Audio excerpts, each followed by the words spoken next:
Hey everyone, Shakarez here. Today I wanted to look at how G2 played their lanes and set up minion waves according to their game plan and the info they had on the enemy jungler, and how they used all of this to punish Damwon Gaming in the side lanes. It's game 1 and Damwon lock in Kayle, a popular flex pick at Worlds this year. G2 blind pick 2 solo laners that can punish the pick in Jace and Syndra. Once they see the Kayle is going top, the plan from G2 is simple. They want to punish the pick. Looking at the lanes, it's expected for Jace to beat Kayle early. Syndra can push in LeBlanc, but having the wave away from the turret can be incredibly scary, as LeBlanc is kill threat on Syndra due to her good gank setup with a jungler. Down in the bot lane, Xayah and Rakan can easily outpush their opponents. Jankos will want to path from bot to top, and Canyon wants to match him on the top side of the map to protect the Kayle in the early levels. At level 1, G2 invade to get a ward on the enemy red buff, which in turn spots where Lee Sin is starting his clear. With this information, G2 play out their lanes accordingly. Bot lane plays up, shoving the first couple of waves and using their priority to move to the river where they can take the bot scuttle, vision plant, and ward out Lee Sin's bot side. Wunder, on the other hand, knows Lee Sin will be around topside for the first few minutes. He trades frequently with Nuguri, but never fights hard for priority as that could leave him in a precarious position. He also drops an early river ward which eventually spots Damwon's jungler.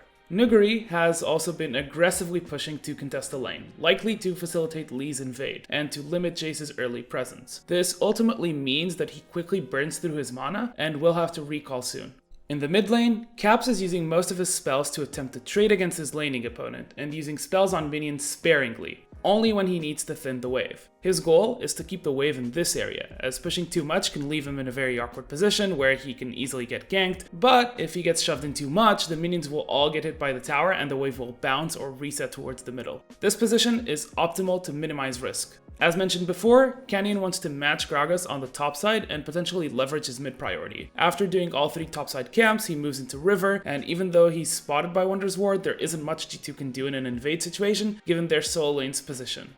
After the invade and successful blue steal, Lee Sin backs off. Jankos is left to farm his wolves and Gromp, and G2 know that after the top scuttle, there's nothing topside left for Lee Sin, so he'll have to move to the bot side of the map, where he is eventually spotted at. The plan is in motion. With Nuguri missing and presumably recalling, Wunder holds the wave outside of turret range. He is creating a stacked wave to crash on the enemy turret. Caps recalls and instantly teleports back to mid lane. He isn't getting an ideal buy, but by recalling and TPing first, he gets access to a full health and mana bar, which allows him to push the wave into Showmaker and roam from mid lane. G2 move up with Gragas and Syndra. They are spotted doing this, but they manage to crash the wave at the turret and zone Nuguri off of 326 experience, which leaves him almost a level behind Wunder. To make matters worse, when the bot lane fight happens, Nuguri decides to match Wunder and also teleport, which is a bad call as a level 5 Kayle can barely contribute in fights, and he also had the wave pushing away from him.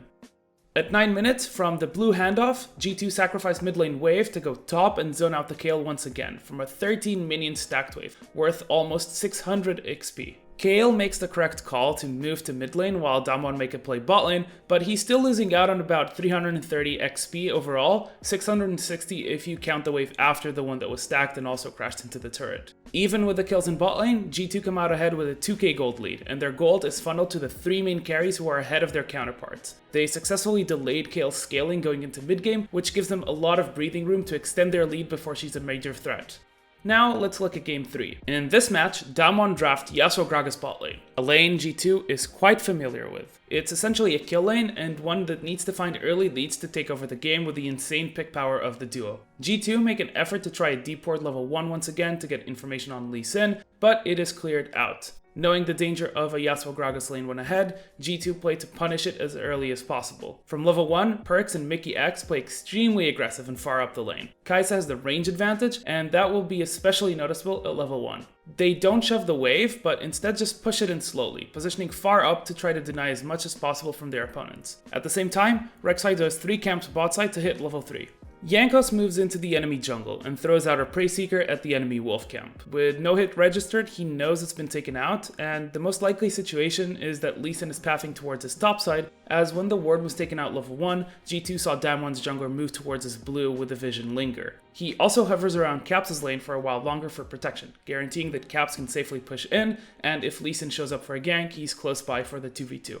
The cannon waves are arriving to the lanes, and G2's stacked wave will soon hit the tower. Yanko starts moving down for the dive with Caps close behind him as the bot lane crashes the wave. Now, this dive isn't executed perfectly as Corki gets a double kill, but G2 still trade up, getting 3 kills for 2 and forcing out Corki's teleport, while also denying Yasuo that gigantic 11 minion wave. In a normal 2v2 scenario, that would have been around 342 experience. Yasuo is now also 750 gold behind Kai'Sa. G2 keep up the pressure, and at 5 minutes repeat the same play. Yanko suffers around mid as Caps shows the wave. As they move down, they spot Lee Sin, but they keep moving down to pressure the stacked wave that is going to crash on the turret. Damwon are able to stay around the turret, but the pressure severely hurts Yasuo's capabilities to farm. Of the 11 minions in that stacked wave, he gets 4. With the stacked wave crashing and dying, the next minion wave will bounce and reset closer to the midpoint of the lane, meaning that Gragas and Yasuo will have to step away from their turret to farm. Jankos uses this timing to gank the bot lane and get 2 more kills for G2.